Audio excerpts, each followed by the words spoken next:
I think that it's so effectively tribalized at this point. It really comes down to material. I mean, at what point, it's like whatever they represented in terms of policy. And it's not a stretch. It's like they won. Trans people are frightened. They have no ability to get health care anymore. And they're afraid of being alive and have no freedom left. So that's done. When do you stop with the jokes? When do you stop with the jokes? And like immigrants. Okay, well, they're being ripped away from their homes. And they're all terrified. And okay, so that's done. When do you stop with the jokes? Right. I mean, it's one thing to pick on the vulnerable and the marginalized, but I mean, they're down. Yeah. I mean, they're down. Why do you got to keep hitting them unless you're a hack? Now, there's a question. Wow. Mark, He comes in swinging. Yeah. Marc Maron's run has been inspiring, especially because he is sticking up for many marginalized communities that the Trump administration continues to oppress. Meanwhile, Tony, what's going on? Do you not like Marc Maron? Does he not like you? What was that? What was that all about? Whoa, just dropping a big one there. I mean, is there a beef with you and Marc Maron? I mean, I don't ever acknowledge these guys, these mentally ill people, when they, go online and start talking about me and my friends and calling us Nazis. Yeah, but Tony, you're funny enough. Why do you have to spit on trans people in the middle? Middle of your act every show. Is Marc Maron saying we're Nazis and stuff? Is that the thing? I don't think it's us. I don't think Mark knows we're friends with Tony. Sure, but I'm saying is he saying people are Nazis? Jay wants to make it about him. Wait till he finds out you guys are at 900 episodes. He's going to do a new special. Yeah, exactly. Yeah. He's not going to be happy about that. No. So what's his beef with you? I mean, look, man, the couple guys out of LA that now, are at the Comedy Store that have talked, they have, their once every 3 or 4 years special that they do when they come out like a groundhog and do something that people might see. Tony Hinchcliffe decided to respond. And by the way, one could watch fellow comedian Dave Attell's facial expressions and draw a conclusion just off of that. Around last November, Jeselnik made it his sole mission in life to tell the world just how hacky Tony Hinchcliffe and pretty much the entire Rogan sphere was as a whole, with one of his most brutal insults being a quote he made for a popular news article where he called Tony a troll basking in the shadow of Joe Rogan. But that quote was just the tip of the iceberg for Jeselnik calling out Tony and the Mothership comedians. He also went after them pretty hard on a slew of different podcasts, with one of them being Dan Le Batard's podcast, where he labeled Tony Hinchcliffe and Joe Rogan's humor as cringy shock comedy, since they pretty much just use slurs and offensive language to shock people instead of making them laugh. Oh, I'll hear this. People would say, is there any line for you? I would not use a racial slur. I would not use an anti-gay slur, and I will make gay jokes. I will make racial jokes, but I think once you use the slur, I think you're dead in the water. I've thrown comics under the bus for using slurs before, because I just think it's got no business in stand-up comedy. So I would never do that. I wouldn't call it a line, because I'd be happy to talk about these subjects, but you have to do it in a smart way.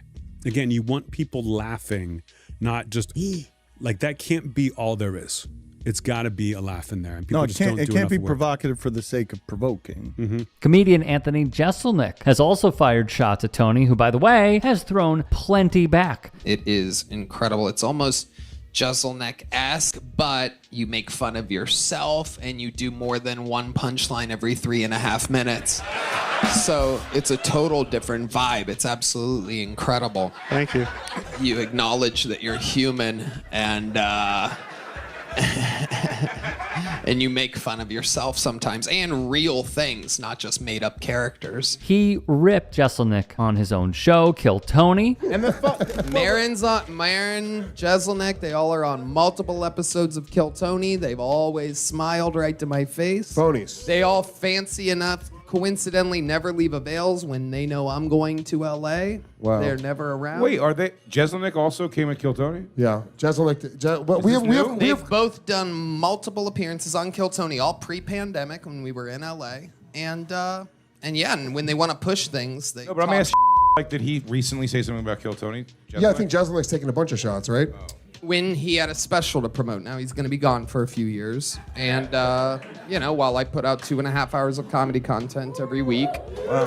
And, I don't blame them. If the shoe was on the other foot, if I was them, I would I'd be mentally maybe I would do it too.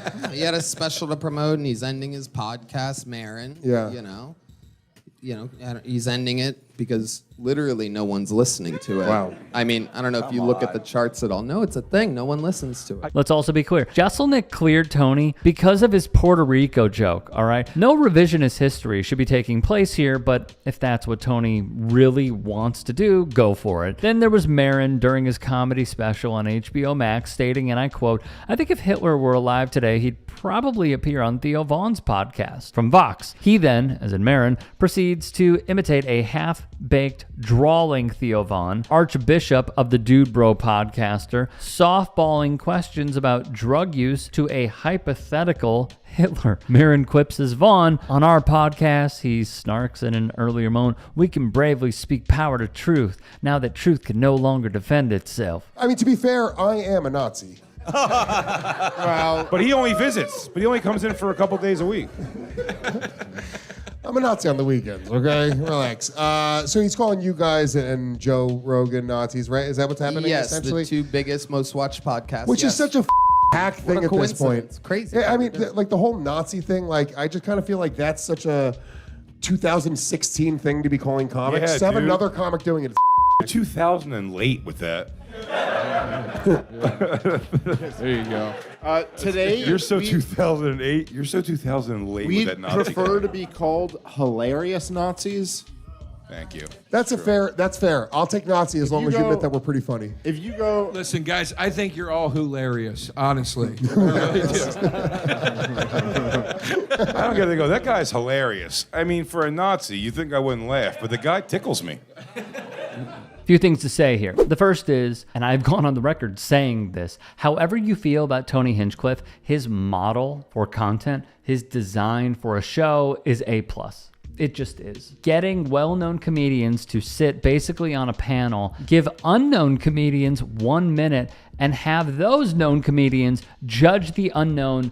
It is good. Let's call a spade a spade. The problem is that he doesn't realize where he is at fault. And it is known that when so many people go after one person, they will likely dig their heels in. Hinchcliffe now has direct access to the White House. He has direct access to the Trump administration. He performed and opened up for them, and he did not have to suffer the repercussions, not because of the public outcry, but because Donald Trump did not lose. So they view it as, well, it is what it is. He might have bombed, but we also won, so it couldn't have hurt too bad. And part of the issue here as well is what Marc Maron says over and over and over again, and even what Anthony Jeselnik said. It's hack comedy. The, floating piece of garbage is Puerto Rico, bad. Dave Attell's facial reactions, I know I mentioned this previously in the piece, it is quite telling, because when you have Attell on there, and even he's like, come on, man,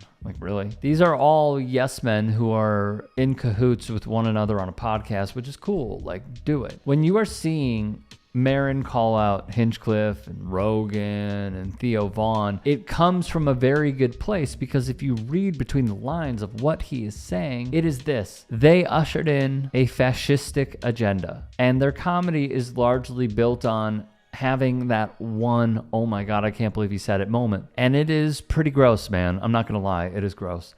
But they led us here, and now we are here. What's telling to me in closing is that it's getting to them. Marc Maron's criticisms are hurting them. It's cutting them deep. And thus far, they don't know how to react. Hey, I appreciate you watching. Now, if you can, please do become a channel member by going to youtube.com/TYTsports and clicking the join button. If that's too much for you, you can just go to tyt.com/join to become a member. It helps all of us out here at the Young Turks and keeps our network afloat. In addition, you could follow me on my socials on Twitter, Instagram, and TikTok. Appreciate the love. Have a great day.